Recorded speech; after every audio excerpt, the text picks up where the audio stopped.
या बुलेटिनच्या सुरुवातीला एक सविस्तर बातमी बघूयात। काका पुतण्यांचा राजकीय संघर्ष महाराष्ट्राला अनेक वर्षांपासून परिचित आहे। त्याच संघर्षाची हलकी फुलकी झलक शनिवारी दिसली ती इस्लामपुरात। एका कार्यक्रमाच्या निमित्ताने एकाच व्यासपीठावर आलेले अजित पवार आणि रोहित पवार यांच्यामध्ये रंगलेल्या जुगलबंदीची जोरदार चर्चा आहे। माझ्या नादाला लागू नकोस आणि चुरूचुरू बोलू नकोस असं म्हणत अजितदादांनी हसत हसत पुतणे रोहित पवारांना सर्वांसमक्ष कसा दम भरला हे बघूयात या रिपोर्टमधनं। आता ते गावकीचा विचार करतात पण भावकीला कुठेतरी विसरलेले आहेत। अर्थमंत्री आहेत, भावकीकडे लक्ष दिलं म्हणूनच तू आमदार झालास।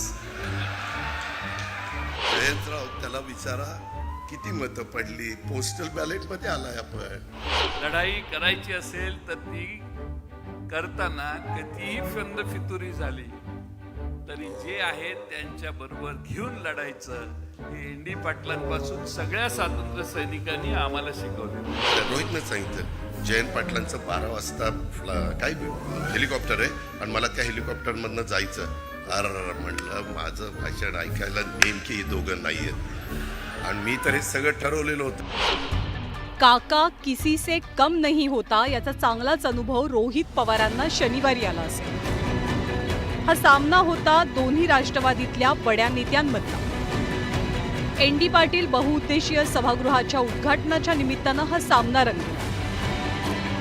एका बाजूला होते शरद पवारांच्या राष्ट्रवादीचे माजी प्रदेशाध्यक्ष जयंत पाटील आणि आमदार रोहित पवार, तर दुसऱ्या बाजूला होते राज्याचे उपमुख्यमंत्री अजित पवार। मग काय, नव्या दमाच्या रोहित पवारांनी T20च्या जोशात आपले काका अजित पवारांसमोर एकामागे एक बाउन्सरचा मारा केला।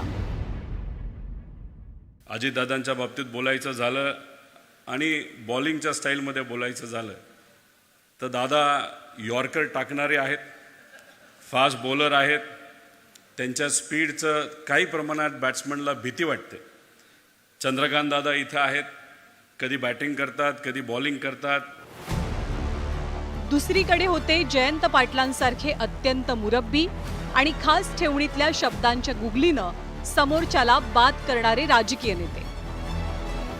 जयंत पाटील साहेबांच्या बाबतीत बोलायचं झालं कधी ऑफ स्पिन टाकतात, कधी लेग स्पिन टाकतात, कधी गुगली टाकतात आणि कधी कधी बॉल हातातच असतो पण आम्हाला बॅट्समनला असं वाटतं की बॉलिंग सुद्धा तिथं टाकली। बॉलिंगच्या स्टाईलमध्ये बोलायचं झालं तर दादा यॉर्कर टाकणारे आहेत। पण त्यांच्या समोर होते नमस्कार। पहिल्याच बॉलपासून स्टान्स घेतलेले अजितदादांसारखे तुफान फटकेबाजी करणारे नेते। भावकीकडे लक्ष दिलं म्हणूनच तू आमदार झालास। मग काय, या अराजकीय मंचावरती जोरदार फटकेबाजी झाली। या राजकीय फटकेबाजीचे मॅन ऑफ द मॅच ठरले अर्थातच अजित पवार। फार चुरू चुरू चुरू चुरू बोलत होता। जयंत पाटील आणि रोहित पवारांच्या फिरक्यांना त्यांनी चांगलंच टोलावून लावलं। रोहित पवारांनी आपल्या काकांना गावकी आणि भावकीची आठवण करून दिली। आता ते गावकीचा विचार करतात पण भावकीला कुठेतरी विसरलेले आहेत। पण अजितदादांनी पुतणे रोहित पवारांना गपगार करत राजकीय मैदानाचे सिकंदर आपणच असल्याचं दाखवून दिलं। अधिवेशनामध्ये काही वर्षांपूर्वी मी भाषण केलं। अनेक लोकांनी सांगितलं चांगलं भाषण झालं, चांगलं भाषण झालं। मग मला दादांचा फोन आला, अजितदादांचा फोन आला। त्यावेळेस आम्ही एकत्रित होतो पार्टी म्हणून आणि मग त्यांनी मला घरी बोलवून घेतलं। माझी अपेक्षा होती की त्यांनी सांगावं की भाषण चांगलं झालं, अजून चांगलं कर। त्यांनी सांगितलं की भाषण चांगलं झालं पण एक गोष्ट महत्त्वाची तुला सांगतो। म्हणलं काय? अरे भाषण देत असताना, अधिवेशनामध्ये बोलत असताना तुझ्यावर कॅमेरा असतो, जरा बटणं जरा वरपर्यंत लावत जा, म्हणजे एवढं बारकाईने लक्ष त्या काळामध्ये माझ्यावर होतं। आता ते गावकीचा विचार करतात पण भावकीला कुठेतरी विसरलेले आहेत। अर्थमंत्री आहेत, कुठेतरी निधीच्या बाबतीत त्यांनी तिथं विचार करावा अशी मी विनंती करतो। मगाशी बोलत असताना काहींनी सांगितलं किंवा दादा गावकीकडे लक्ष आहे, भावकीकडे पण लक्ष द्या। भावकीकडे लक्ष दिलं म्हणूनच तू आमदार झालास। जरा जयंतराव त्याला विचारा किती मतं पडली, पोस्टल बॅलेट मध्ये आलाय आपण। त्याच्यामुळं माझ्या कुणी नादी लागू नका, तुम्ही तुमचं काम करा, मी तुम्हाला एक अक्षर बोलणार नाही। माझा 40वा वाढदिवस पुढच्या रोहित महिन्यामध्ये पवारांनी या संस्थेसाठी आर्थिक मदतीची घोषणा करतानाच मंत्री चंद्रकांत पाटील आणि अजित पवारांसाठी आक्रमक फिल्डिंग लावली. कारण रोहित पवारांनंतर हे दोन्ही नेते भाषण करणार होते. त्यामुळे आता चंद्रकांत दादा आणि अजित दादा नेमकी मदत किती करणार याकडे उपस्थितांचं लक्ष लागून राहिलेलं. पण दोन्ही दादांनी कसलेल्या बॅट्समन प्रमाणे रोहित पवारांचा हा बाउन्सर थेट स्टेडियम बाहेर टोलावला. माझा 40वा वाढदिवस पुढच्या महिन्यामध्ये येत आहे. मी खूप मोठा नाही, पण एक तुम्हाला सांगतो, माझ्याकडनं एक सेवा म्हणून 40 लाख रुपये या आपल्या या बिल्डिंगसाठी तिथं मी देत आहे. माझ्यानंतर चंद्रकांत दादा बोलणार आहेत. चंद्रकांत दादा कोण आहेत? तर या राज्याचे मंत्री आहेत का नाही? मग आपली अपेक्षा काय? 1-0 वाढला पाहिजे का नाही वाढला पाहिजे? आणि चंद्रकांत दादा नंतर कोण बोलणार आहे? या राज्याची तिजोरीची चावी कोणाकडे? मग चंद्रकांत दादा जर 1-0 वाढवत असतील माझ्या आकड्यामध्ये, तर 2-0 कुणी वाढवले पाहिजे? आता बरंच काही रोहितने सांगितलं, मी 40 लाख देतोय. दादांनी, चंद्रकांत दादांनी 1 पूज्य वाढवावं आणि मी अजून 1 पूज्य वाढवावं. बरं सांगितलं नाही की दादा 1 पूज्य वाढवतील, आमचे जयंत पाटील अजून 1 पूज्य वाढवतील आणि अजितदादा अजून 1 पूज्य वाढवतील. तेवढंच बाकी राहिलं होतं. फार चुरू चुरू चुरू चुरू बोलत होता. म्हणलं गाडी फार फास्ट चाललेली. एक सेवा म्हणून एकीकडे रोहित पवारांनी शाब्दिक यॉर्कर टाकले तर दुसऱ्या बाजूनं जयंत पाटलांनी फिरकीचा मारा केला. पण अजितदादा फुल फॉर्मात होते. त्यांनी जयंत पाटलांच्या फिरकीचा मारा सपशेल परतावून लावला. लढाई करायची असेल तर ती करताना कधीही फंद फितुरी झाली तरी जे आहेत त्यांच्या बरोबर घेऊन लढायचं, हे एनडी पाटलांपासून सगळ्या स्वातंत्र्य सैनिकांनी आम्हाला शिकवलेलं आहे. हा प्रॉब्लेम आहे आणि हे आमचं वाळवे तालुक्याचं स्वाभिमानाचं केंद्र पण आहे. आणि त्यामुळे मला तर मगाशी ह्यांची सगळ्यांची भाषणं झाली तसं तसं माझं संकट चाललेलं होतं. आणि जयंतराव गेले. मला वाटलं की मला एकाने सांगितलं, रोहितनं सांगितलं, जयंत पाटलांचं 12 वाजता काय हेलिकॉप्टर आहे आणि मला त्या हेलिकॉप्टरमधनं जायचं. म्हणलं माझं भाषण ऐकायला नेमकी ही दोघं नाही आहेत आणि मी तर हे सगळं ठरवलेलं होतं. ही बोलून मात्र गेली. त्याच्यामुळं पण ते आली. शेवटी माझं नशीब फार चांगलं आहे. कसं का होईना ते पुन्हा जुळूनच येत आहे. वाळव्यातल्या कार्यक्रमात मनमोकळे आणि मोकळे ढाकळे अजितदादा दिसले. त्यामुळे फक्त मंचावरचे राजकीय नेते नाहीत तर कार्यकर्ते सुद्धा दादांच्या मिश्किल टोमण्यांपासून वाचू शकले नाही.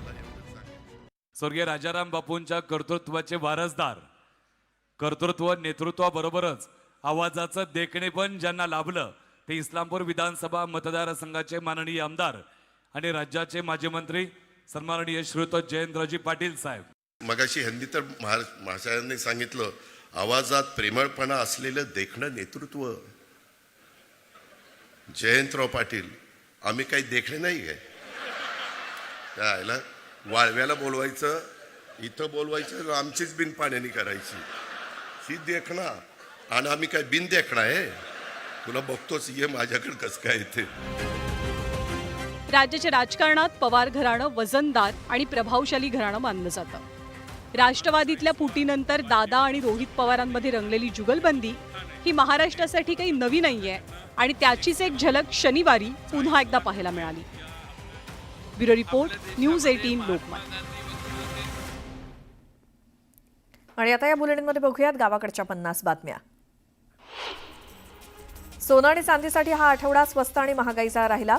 आठवड्याभरात सोनं 919 रुपयांनी स्वस्त झालं तर चांदी 201 रुपयांनी महाग झाली. चांदी 1,14,933 रुपये किलो झाली तर 22 कॅरेट सोन्याची किंमत सुद्धा 91,621 रुपये तोळा झाली. स्टेट बँक ऑफ इंडियानं ऐन सणासुदीच्या काळात आपल्या ग्राहकांना जोरदार दणका दिलाय. एसबीआयनं गृहकर्जाच्या दरात 25 बेसिस पॉईंटची वाढ केली. एसबीआयनं ही वाढ नव्या कर्जदारांसाठी केली आहे. याचा परिणाम क्रेडिट स्कोअरच्या ग्राहकांवरती होणार आहे.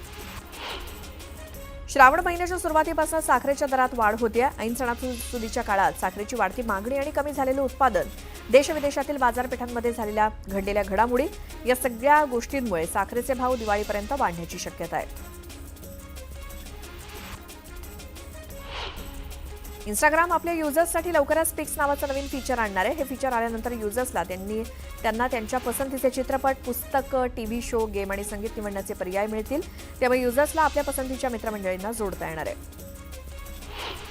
फ्लिपकार्टवरती फ्रीडम सेल सुरू आहे. या सेलमध्ये आयफोन 14 खूपच स्वस्तात मिळतोय. हा सेल 13 ते 17 ऑगस्टपर्यंत सुरू राहणार आहे आणि या सेलमध्ये आयफोन 14च्या किमतीत मोठी कपात केली आहे. फोनला 60,000 रुपयात खरेदी करता येत आहे. गणपती बाप्पाच्या आगमनाला अवघा आठवडा उरलेला असल्यामुळे मुंबईच्या बाजारपेठा सजावटीच्या खरेदीने गजबजू लागल्या आहेत. गणेश मूर्तीसाठी प्रसिद्ध असलेल्या लालबाग आणि परळमध्ये विविध मूर्तिकारांच्या अनेक मनमोहक गणेश मूर्ती भाविकांना भुरळ घालतायत. बीडमध्ये मागील 3 दिवसांपासून मुसळधार पाऊस कोसळतोय. मांजरा नदीकाठच्या गावांना पुराचा तडाखा बसलाय. शेकडो हेक्टर जमीन पाण्याखाली गेली. नुकसानग्रस्त भागाची खासदार बजरंग सोनावणेंनी पाहणी केली. प्रशासनानं तत्काळ पंचनामे करण्याच्या सूचना सोनावणेंनी दिल्या. राज्यात पावसाचा जोर वाढलाय. ऑगस्टपर्यंत हा जोर कायम राहणार असून वादळी वाऱ्यासह अतिवृष्टीचा देखील इशारा देण्यात आलाय. राज्य आपत्कालीन कार्यकेंद्रानं नागरिकांसोबतच यंत्रणांना देखील सतर्कतेचे आदेश दिलेत. धाराशिवमध्ये पावसानं झालेल्या नुकसानीची कृषीमंत्री दत्तात्रय भरणेंनी पाहणी केली. मांजरा नदीला आलेल्या पूर परिस्थितीचा देखील आढावा घेतला. यावेळी ठाकरेंच्या कार्यकर्त्यांसह शेतकऱ्यांनी भरणेंसमोर कर्जमाफीच्या घोषणा दिल्या. शुक्रवारपासून सुरू असलेला वादळी पाऊस आणि खराब हवामानामुळे 2 दिवसात 250 मच्छीमार बोटी मासेमारी न करताच विविध बंदरांमध्ये परतल्यात. त्यामुळे मच्छीमारांचं मोठं नुकसान झालंय.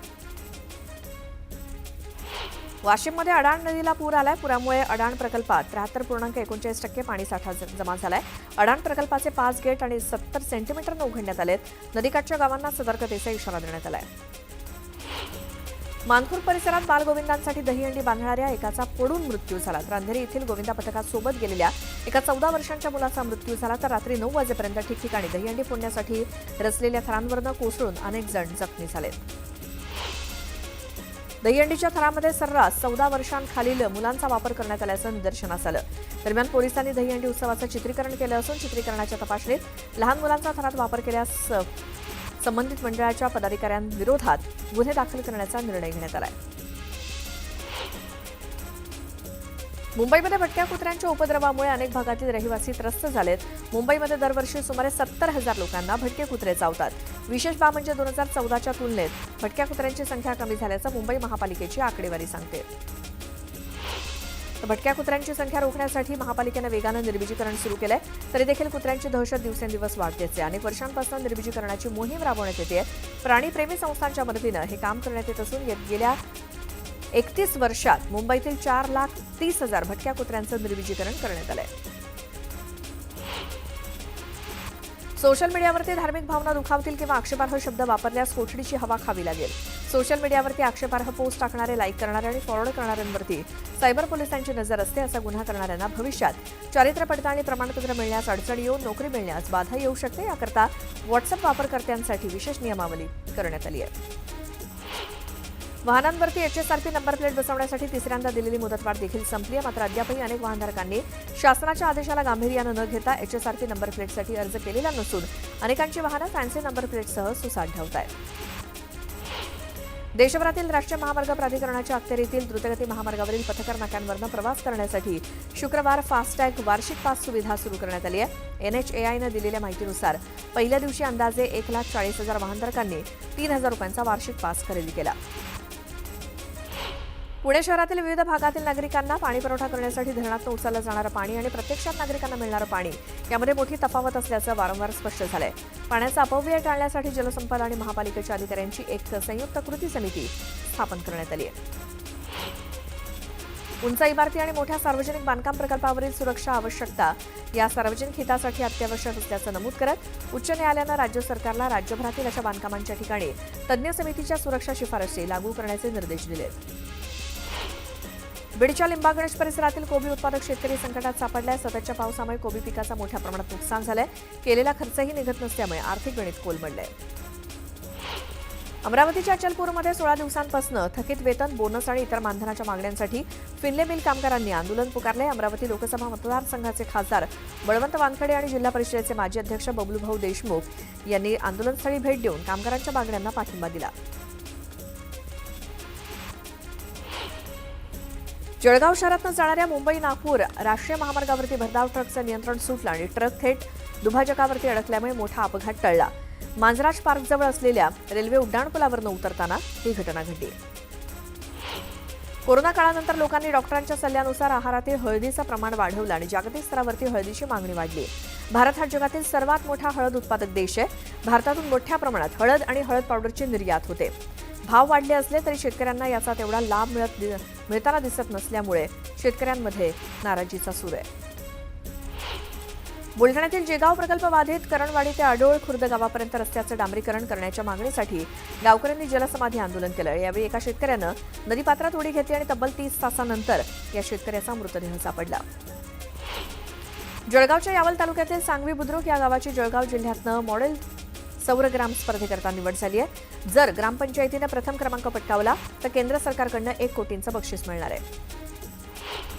जळगावच्या पारोळा तालुक्यातील टोळी इथे झालेल्या ग्रामसभेमध्ये गावाच्या विकासाशी संबंधित विविध विषयांवरती सविस्तर चर्चा होऊन ठराव करण्यात आले. तसंच अखेर दारूबंदी ठराव सर्वानुमते मंजूर करण्यात आला.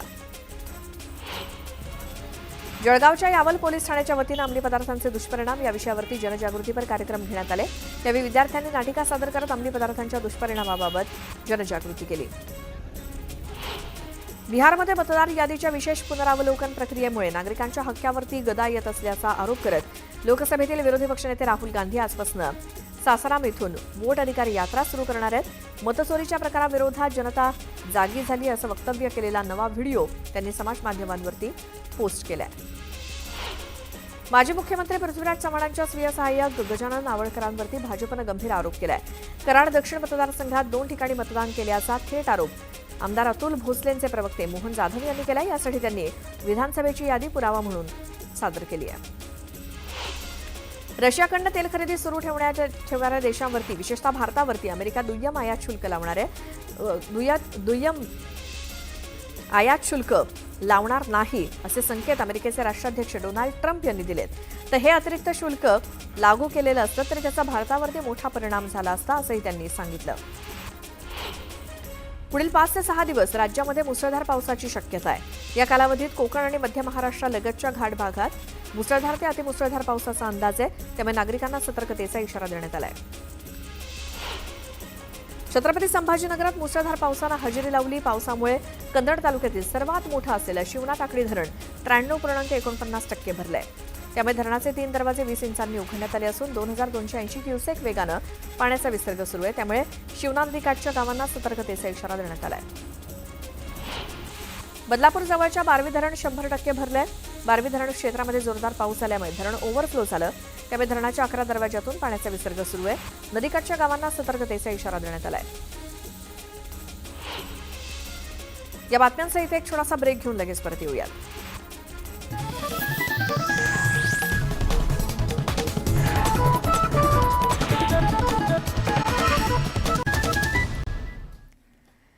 ब्रेकनंतर बुलेटिनमध्ये स्वागत. मुंबईमध्ये मोठ्या उत्साहात काल दहीहंडीचा उत्सव साजरा झाला. यंदाच्या दहीहंडी उत्सवात 2 पथकांनी 10 थर लावत विक्रम केले. यंदा पहिल्यांदाच 10 थरांची सलामी दिल्यामुळे मुंबईतील कोकण नगर गोविंदा पथकानं जय जवान गोविंदा पथकाचा 9 थरांचा विक्रम मोडीत काढला.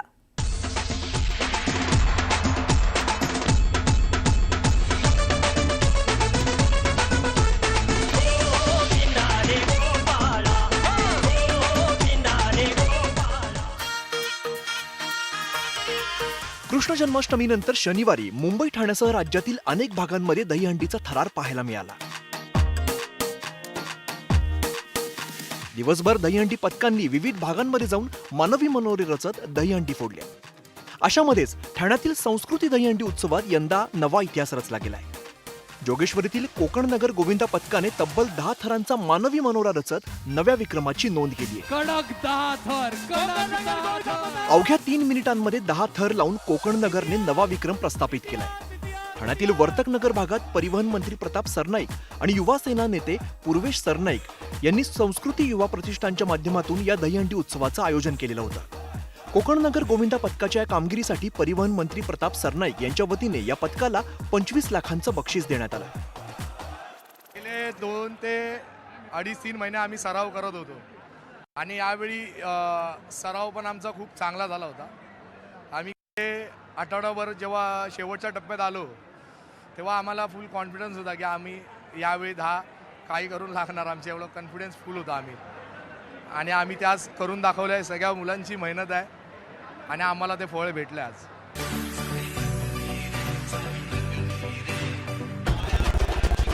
जोगेश्वरीच्या कोकण नगर मंडळाने 10 थर लावत जोगेश्वरीतच जय गोविंदा पथकाचा 9 थरांचा विक्रम मोडला.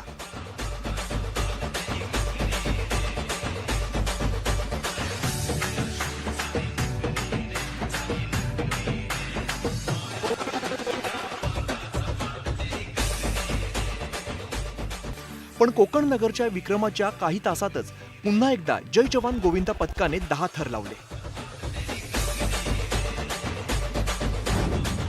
घाटकोपरमधील मनसे, गणेश चुक्कल, अरविंद गीते मित्र परिवार आयोजित दहीहंडीमध्ये जय जवान गोविंदा पथकाने तब्बल 10 थरांची दहीहंडी रचून सर्वांना थक्क केलं. यासह जय जवान गोविंदा पथकाने कोकण नगरच्या विक्रमाची बरोबरी केली.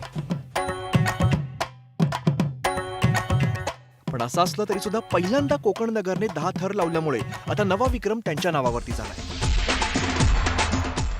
पण असं असलं तरी जय जवान नाही हम किसी से कम नाही हेच दाखवून दिलं.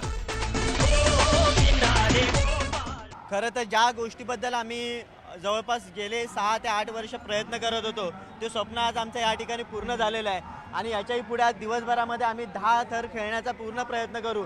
जोगेश्वरी मातेचं नाव प्रशिक्षक आमच्या संदीप ढवळे सरांनी जी मेहनत मुलांवर बाळगोपाळांवर घेतलेली आहे त्या मेहनतीचं फळ आज कुठेतरी आम्हाला मिळालं आणि सुरुवात आमची चांगली झालेली आहे. दिवसभरामध्ये आमचा हाच प्रयत्न राहील की एक वेगळा आणखी रेकॉर्ड आम्ही या ठिकाणी करणार. मनापासून अभिनंदन करतो कारण हे जे रेकॉर्ड केलंय त्यांनी खरोखर कठीण असतं. म्हणजे आपण पाहता पाऊस पडत असतो, सगळं काही होत असतं आणि त्याच्यात एकामेकांना सपोर्ट देऊन असं करणं, एकामेकांवर विश्वास ठेवून असं करणं एक मोठं मला वाटतं शौर्य लागतं, जे धैर्य लागतं ते दाखवलं त्यांनी.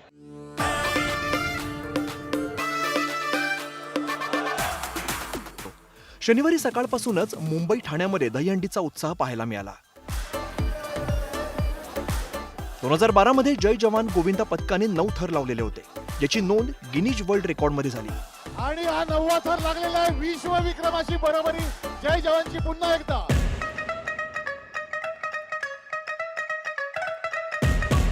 पण यंदा पहिल्यांदाच आधी कोकण नगर आणि त्यानंतर पुन्हा जय जवान गोविंदा पथकाने 10 थर चढवले.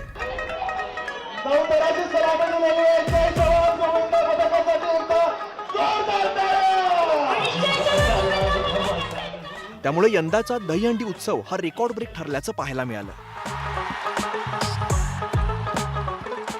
जय जवानचा 9 थरांचा आधीचा विक्रम तब्बल 13 वर्ष टिकलेला होता. त्यामुळे आता कोकण नगरचा हा विक्रम किती वर्ष टिकतो हे पाहणं महत्वाचं ठरणार आहे. शरद जाधव, न्यूज 18 लोकमत, मुंबई. इतिहास इतिहास इतिहास.